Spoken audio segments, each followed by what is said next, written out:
ಪರಮಪೂಜ್ಯ ಶೃಂಗೇರಿ ಮಹಾಸಂಸ್ಥಾನದ ಪರಮಹಂಸ ಪರಿವ್ರಾಜಕಾಚಾರ್ಯರಾದ ವಿಧುಶೇಖರ ಭಾರತಿ ಮಹಾಸ್ವಾಮೀಜಿಗಳ 34ನೇ ವರ್ಷದ ಹುಟ್ಟುಹಬ್ಬದ ಕಾರ್ಯಕ್ರಮವನ್ನು ಮೈಸೂರು ವಿಜಯನಗರದ ಯೋಗ ನರಸಿಂಹಸ್ವಾಮಿ ದೇವಸ್ಥಾನದಲ್ಲಿ ಕನ್ನಡಾಂಬೆ ರಕ್ಷಣಾ ವೇದಿಕೆಯ ವತಿಯಿಂದ ಬಡ ಕುಟುಂಬದ ಮಹಿಳೆಯರಿಗೆ ಹೊಲಿಗೆ ಯಂತ್ರವನ್ನು ವಿತರಣೆ ಮಾಡುವಂಥ ಅದ್ಭುತವಾದ ಕಾರ್ಯಕ್ರಮವನ್ನು ಕನ್ನಡಾಂಬೆ ರಕ್ಷಣಾ ವೇದಿಕೆಯ ಸಂಸ್ಥಾಪಕ ಅಧ್ಯಕ್ಷರಾದ ರಾಜಶೇಖರ್ ಅವರು ಹಮ್ಮಿಕೊಂಡಿದ್ದಾರೆ. ಈ ಕಾರ್ಯಕ್ರಮ ಸಮಾಜಮುಖಿಯಾಗಿ ಅದ್ಭುತವಾದ ಕಾರ್ಯಕ್ರಮ, ಸಮಾಜಕ್ಕೆ ಸತ್ಕಾರ್ಯವನ್ನು ನೀಡುವಂತಹ ಒಳ್ಳೆಯ ಸಂದೇಶವನ್ನು ಕೊಡುವಂತಹ ಕಾರ್ಯಕ್ರಮ.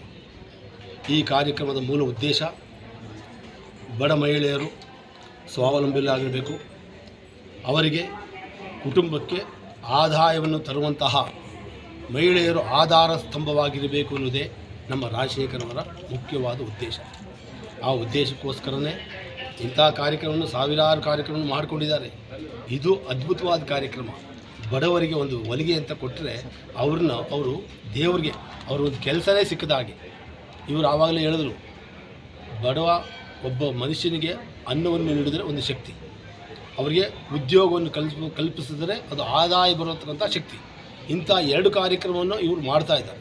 ಈ ಕಾರ್ಯಕ್ರಮ ಇದೇ ರೀತಿ ನಿರಂತರವಾಗಿ ಯಾವುದೇ ತೊಂದರೆ ಆಗದೆ ಆಶಿಷ್ಟ ಬಲಿಷ್ಠ ದೃಢಿಷ್ಠ ಆಯುಸ್ಸು ಆರೋಗ್ಯ ನೆಮ್ಮದಿ ಎಲ್ಲವನ್ನು ರಕ್ಷಣಾ ವೇದಿಕೆ ಸಂಸ್ಥಾಪಕರಾದ ರಾಜಶೇಖರ್ ಅವರಿಗೆ ಆ ಮೈಸೂರು ಅಧಿದೇವತೆ ಚಾಮುಂಡೇಶ್ವರಿ ನೀಡಲಿ. ಯೋಗ ನರಸಿಂಹಸ್ವಾಮಿ ದೇವಸ್ಥಾನದಲ್ಲಿ ಯೋಗ ನರಸಿಂಹಸ್ವಾಮಿಯ ಆಶೀರ್ವಾದ ಇರಲಿ, ಹಾಗೂ ಪರಮಪೂಜ್ಯ ಭಾಷ್ಯಂ ಸ್ವಾಮೀಜಿ ಆಶೀರ್ವಾದ ನಿರಂತರವಾಗಿ ಇರಲಿ ಅಂತ ನಾನು ಪ್ರಾರ್ಥನೆ ಮಾಡಿ ಈ ಕಾರ್ಯಕ್ರಮ ನಿರಂತರವಾಗಿ ಯಾವುದೇ ತೊಂದರೆ ಆಗದೆ ಸುಸೂತ್ರವಾಗಿ ಸಾಂಗವಾಗಿ ನೆರವೇರಬೇಕು ಅಂತ ನಾನು ಆಶಿಸುತ್ತಾ ನನ್ನ ಮಾತನ್ನು ಮುಗಿಸ್ತಾ ಇದ್ದೀನಿ.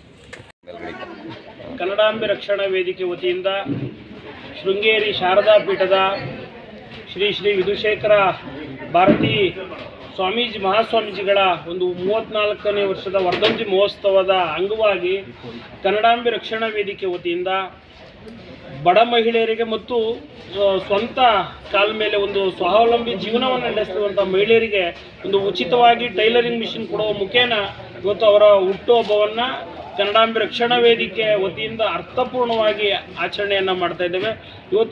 ಇವತ್ತು ಈ ಪುಣ್ಯಕ್ಷೇತ್ರದಲ್ಲಿ ಯೋಗ ನರಸಿಂಹಸ್ವಾಮಿ ಕ್ಷೇತ್ರದ ಪುಣ್ಯಕ್ಷೇತ್ರದಲ್ಲಿ ನಮ್ಮ ಶ್ರೀನಿವಾಸ ಗುರುಗಳ ಅಮೃತ ಹಸ್ತದಿಂದ ಈ ಒಂದು ಬಡ ಮಹಿಳೆಯರ ಒಂದು ಕುಟುಂಬಕ್ಕೆ ನೆರವಾಗಲಿ ಒಂದು ನಿಟ್ಟಿನಲ್ಲಿ ಇವತ್ತು ಉಚಿತ ಟೈಲರಿಂಗ್ ಮಿಷಿನ್ನ ವಿತರಣೆ ಮಾಡ್ತಾ ಇದ್ದೇವೆ.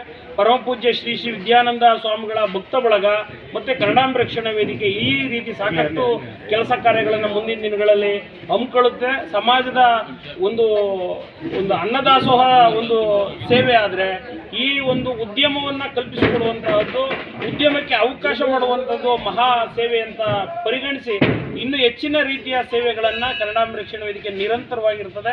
ಮತ್ತು ಧರ್ಮವನ್ನು ಕಾಪಾಡುವಂಥ ನಿಟ್ಟಿನಲ್ಲಿ ಶೃಂಗೇರಿ ಶಾರದಾ ಪೀಠ ಸಾಕಷ್ಟು ಶ್ರಮಿಸಿದೆ ಮತ್ತು ಅವರ ಒಂದು ಆಶೀರ್ವಾದ ಇಡೀ ನಾಡಿನ ಜನತೆ ಮತ್ತು ದೇಶದ ಜನತೆಗೆ ಶ್ರೀಗಳ ಆಶೀರ್ವಾದ ದೊರಕಲಿ ಅಂತ ನಿಟ್ಟಿನಲ್ಲಿ ಇನ್ನೂ ಅವರ ಆಶೀರ್ವಾದ ಇದ್ದರೆ ಇನ್ನೂ ಕನ್ನಡಾಂಬೆ ರಕ್ಷಣಾ ವೇದಿಕೆ ಮುಂದಿನ ದೊಡ್ಡ ಮಟ್ಟದ ಸೇವೆಗೆ ನಾವು ಸದಾ ಮುಂಚೂಣಿಯಲ್ಲಿರ್ತೇವೆ. ಅವರ ಆಶೀರ್ವಾದ ನಾಡಿನ ಜನತೆಗೆ ಎಲ್ರಿಗೂ ಸಿಗಲಿ ಅನ್ನೋದು ನಮ್ಮ ಆಸೆ. Thank you.